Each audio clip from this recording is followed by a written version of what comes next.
All right, today we're going to talk about one single concept. But this isn't just any concept. It's something that connects the heaviest bridges you can imagine, the path of starlight across the cosmos, and, believe it or not, even your latest medical checkup. Yeah, we're diving deep into the many worlds of deflection.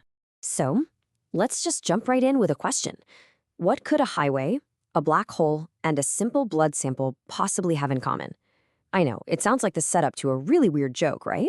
But the answer is actually this single, fundamental principle, one that works on literally every scale of our universe. And that principle is deflection. That's it. Just a deviation from a straight or intended course. It sounds almost too simple, doesn't it? But trust me, this one idea is the absolute key to building safer cities, to exploring the deepest parts of the cosmos, and even making sure our medical care is accurate. So let's break it all down. Okay, first up, let's start with the world right in front of us, the stuff we can actually see and touch. We're talking about the everyday bend. This is where deflection is this constant physical thing that engineers and architects, well, they just have to master it. I mean, just think about the incredible weight a bridge has to hold up day in and day out. You know that tiny little sag, the one you might not even notice? Yep, that's deflection. Same thing with the ruts that form in a highway after years and years of traffic. And here's the cool part. Engineers aren't trying to get rid of deflection. No way. Their job is to predict it and control it. That's the secret to making sure everything around us is strong and, reliable. So how do they do that? How do they control it? Well, it all starts with picking the right materials. It's kind of like the right tool for the job. Every single project needs a different kind of flexibility.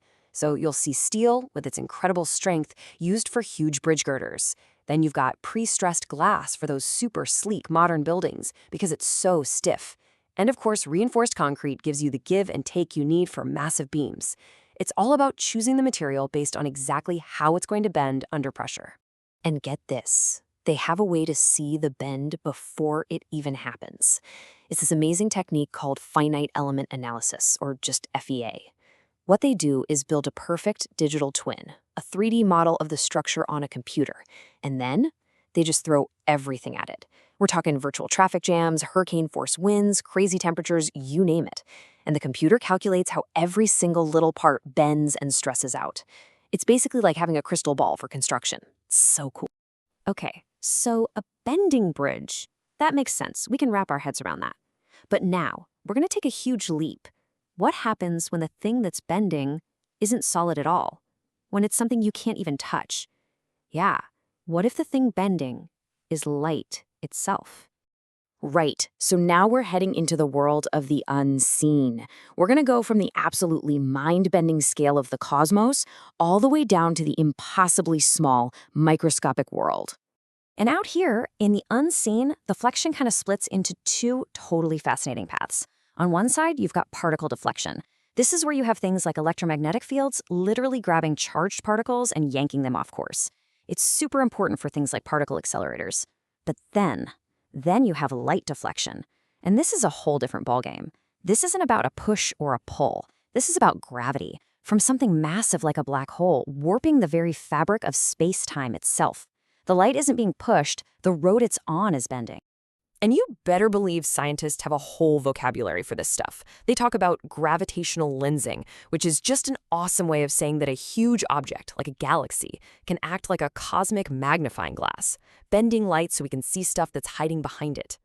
They use these super complex math tools, like the Gauss-Bonnet theorem, to figure out the exact angle light will bend when it zips past a black hole. In fact, that famous picture of a black hole's shadow, that's the ultimate deflection. It's the point of no return, where light gets bent so much it can never escape. Okay, hang on. We just went from the edge of a black hole, and now we're going to zoom all the way back down. Way, way down. To something incredibly personal. Because, and you might not believe this, your health can actually depend on deflection inside a tiny tube of blood. See, in a medical lab, deflection is just a fancy word for a test result that's off from the real number. And it's wild how many little things can cause it. We're talking about something as simple as whether the blood is in a glass tube or a plastic one. Or how long it sat on a shelf, what the temperature was, even tiny little handling mistakes. All of these can deflect the result, and that's why labs are so incredibly strict about their procedures. The stakes are just too high. Okay, so we've seen deflection in bridges, in starlight, and blood tests. It's everywhere. The big question is, how do scientists actually study all this stuff? Well, turns out they have a really impressive toolkit for measuring and modeling how things bend. And what's really interesting is how balanced that toolkit is. It's like a three-pronged attack. You've got a huge chunk that's just computer simulations, like that FEA stuff we talked about. But then you've got just as much effort going into real-world physical experiments. Think pavement testers and wind tunnels.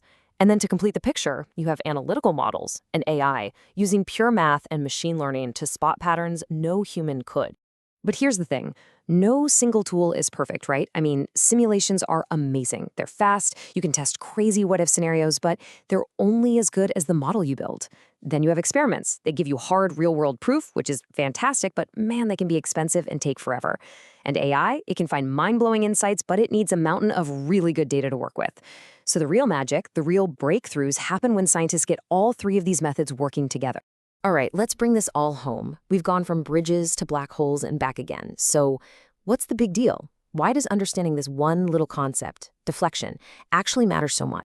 Well, for one, it's about making sure our bridges don't fall down and our buildings can stand up to whatever nature throws at them. It's about being able to trust a lab result, making sure that a tiny little error in a sample doesn't lead to a completely wrong diagnosis.